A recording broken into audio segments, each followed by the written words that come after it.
मिर्ची का बुकनी पुलिस वाले के आंखों में झोंका जाता है। आंदोलन में स्लोगन और नारा दिया जाता है, मिर्ची का बुकनी नहीं दिया जाता है। ये शांतिपूर्ण मार्च का मामला नहीं है। मामला है कि आपने कानून को तोड़ा, कानून का उल्लंघन किया। पीएमसीएच के अधीक्षक का बयान है कि इन पर कोई चोट का निशान नहीं था। लेकिन बीजेपी के नेताओं के द्वारा ये भी बोला जा रहा है कि कल लोकतंत्र की हत्या हुई है। महिला विधायकों का साड़ी खुल गया था। पूर्व उप मुख्यमंत्री रेणु देवी कुर्सी उठा करके उन पर चलाने का। नमस्कार, आप देख रहे हैं द वोटर और मैं आपके साथ राहुल यादव। कल विपक्ष के द्वारा विधानसभा मार्च निकाला गया था और इसी बीच मार्च के दौरान झड़प हुई और उसमें बीजेपी कार्यकर्ता की मौत हो गई। अब बीजेपी वाले बोल रहे हैं कि बदले की भावना से लाठीचार्ज किया गया और उसमें हमारे कार्यकर्ता की मौत हो गई। हमारे साथ राजद के प्रवक्ता एजाज अहमद सर है, चलिए उनसे कुछ बात करते हैं। क्या सर, आप बीजेपी आरोप लगा रही है कि बदले की भावना से लाठीचार्ज कर दिया गया था? देखिए, भारतीय जनता पार्टी को सबसे पहले ये जवाब देना चाहिए कि उन्होंने जो अनुमति लिया था, गांधी मैदान के अंदर सभा करने की अनुमति ली थी। अब गांधी मैदान के बाहर निषिद्ध क्षेत्र है, सबको पता है, रिस्ट्रिक्टेड एरिया है। पटना हाईकोर्ट का आदेश है कि उन इलाकों में कोई भी जलसा जुलूस नहीं होगा, कोई धरना प्रदर्शन नहीं होगा। ये सब जानते हुए भी भारतीय जनता पार्टी के नेता गांधी मैदान से बाहर निकलते हैं और बैरिकेडिंग मौर्या होटल के सामने वाला तोड़ करके डाक बंगला तक पहुंचते हैं और वहाँ पर मिर्ची का बुकनी पुलिस वाले के आंखों में झोंका जाता है। आप आंदोलन करने आए थे कि मिर्ची का बुकनी लेकर के कोई जंग करने के लिए आए थे? आंदोलन में स्लोगन और नारा दिया जाता है, मिर्ची का बुकनी नहीं दिया जाता है।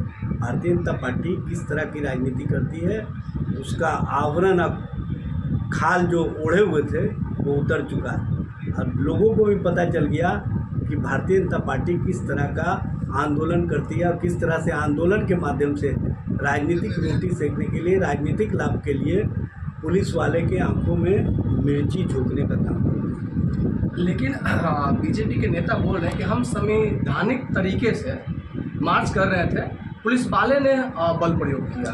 पुलिस वाले स्पष्ट है कि आपने गांधी मैदान की अनुमति ली थी, गांधी मैदान के अंदर सभा की अनुमति ली थी और गांधी मैदान के बाहर किस तरह से आए। ये शांतिपूर्ण मार्च का मामला नहीं है। मामला है कि आपने कानून को तोड़ा, कानून का उल्लंघन किया। आपने जो लेटर प्रशासन को दिया था अनुमति के लिए, उसमें गांधी मैदान में सभा के लिए दिया था और जिनकी मौत की चर्चा की जा रही है उनके बारे में बता देना चाहते हैं कि उनके साथी जो जहानाबाद निज़ामपुर के ही रहने वाले हैं, भरत चंद्रवंशी, उन्होंने स्पष्ट कर दिया कि ये पहले ही छज्जूबाग में 1:22 में आए थे, गिर गए। इनको हम लेकर के दारा हॉस्पिटल गए और वहाँ से फिर रेफ़र कर दिया गया तो पीएमसीएच लेकर के गए। पीएमसीएच के अधीक्षक का बयान है कि इन पर कोई चोट का निशान नहीं था। ये किस तरह से डेथ किए हैं वो पोस्टमार्टम रिपोर्ट आ जाने दीजिए, सारा चीज़ स्पष्ट हो जाएगा।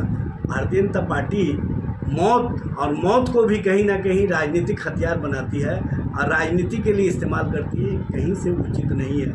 मानवीय संवेदना बनाए रखे, मानवीय दृष्टिकोण रखे। मानवता सबसे बड़ी चीज़ होती है।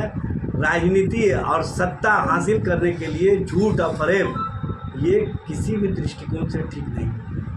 लेकिन बीजेपी के नेताओं के द्वारा ये भी बोला जा रहा है कि कल लोकतंत्र की हत्या हुई है। लोकतंत्र और लोकतांत्रिक प्रक्रिया को किस तरह से भारतीय जनता पार्टी अपने अनुसार चलाती रही है, ये 23 मार्च 2021 को बिहार विधानसभा में जो घटना हुई थी, उस समय जो आज के नेता प्रतिपक्ष हैं, बिहार विधानसभा के अध्यक्ष थे, उन्होंने बाहर से पुलिस बुलवा करके विधायकों को पिटवाने का काम किया था। महिला विधायकों का साड़ी खुल गया था।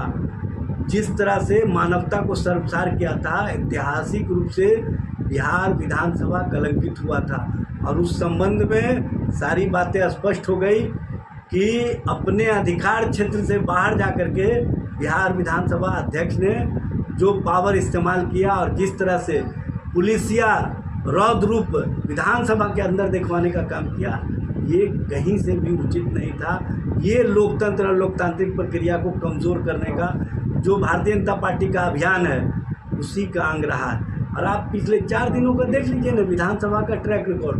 विधानसभा के अंदर ये जाते हैं, कुर्सियाँ उठाते हैं, कुर्सियाँ फेंकते हैं और उनको मार्शल आउट किया जाता है, या वो स्वयं बाहर आ जाते हैं। उनको जनता और जनता के सवालों से मतलब नहीं रहता है, उनको मतलब रहता है राजनीतिक रूप से अपने आप को चर्चा में रखना।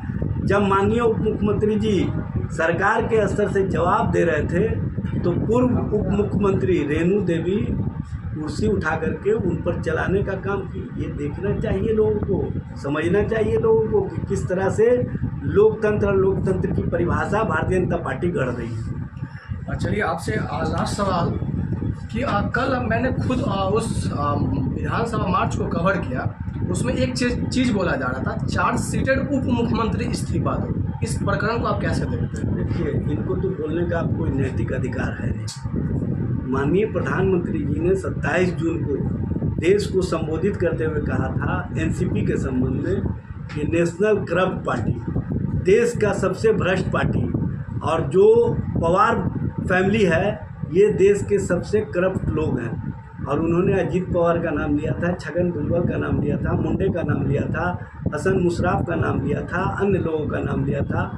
और उसी के 4 दिन बाद ये सारे लोग भारतीय जनता पार्टी के वॉशिंग मशीन में जाते हैं, ये भ्रष्टाचारी सदाचारी हो जाते हैं। 70,000 करोड़ के मामले कहाँ चले जाते हैं, अब उसकी कोई चर्चा भारतीय जनता पार्टी के नेता नहीं करते हैं। तो जो इनके साथ होते हैं वो भ्रष्टाचार वाले इनके वॉशिंग मशीन में सदाचारी हो जाते हैं, शिष्टाचारी हो जाते हैं। जो इनके विपक्ष में होते हैं उनको परेशान करने के लिए, प्रताड़ित करने के लिए चार्जशीट किया जाता है। चार्जशीट से भी जब उनको लगता है कि मेरा राजनीतिक हित नहीं सध रहा है तो आगे और दूरी तक मामले को ले जाने का काम करते हैं। इस संबंध में माननीय सर्वोच्च न्यायालय ने जो ईडी के चीफ को तीसरी बार एक्सटेंशन दिया गया था उसको रोक करके देश को स्पष्ट संदेश दे दिया है कि भारतीय जनता पार्टी एजेंसियों का अपने राजनीतिक हित के लिए इस्तेमाल करती रही है, इसीलिए एक्सटेंशन वाले सारे लोगों को अपने एजेंसियों में चीफ बना करके रखे हुए हैं। और उसमें ईडी के चीफ को 31 जुलाई तक एक्सटेंशन को रोक करके सुप्रीम कोर्ट ने सख्त निर्देश दिया कि अब इससे आगे इस तरह का मामला नहीं चलेगा। और इसमें एक्सटेंशन की राजनीति, एक्सटेंशन की जो बात होती है ये कहीं ना कहीं विपक्षी दलों को साधने के लिए होती है, ये स्पष्ट रूप से सामने आ गया। तो बहुत बहुत धन्यवाद अहमद सर जी। और हमारे साथ एजाज अहमद जी थे और इन्हें कहना था कि कोई भी बड़ा नेता चाहे बड़ी पार्टी घोटाला करती है और जैसे ही वो बीजेपी में जाती है सफ़ेद होकर बाहर आ जाती है। इस पर आपकी कमेंट बॉक्स में क्या प्रक्रिया है, कमेंट बॉक्स में ज़रूर बताएं। धन्यवाद।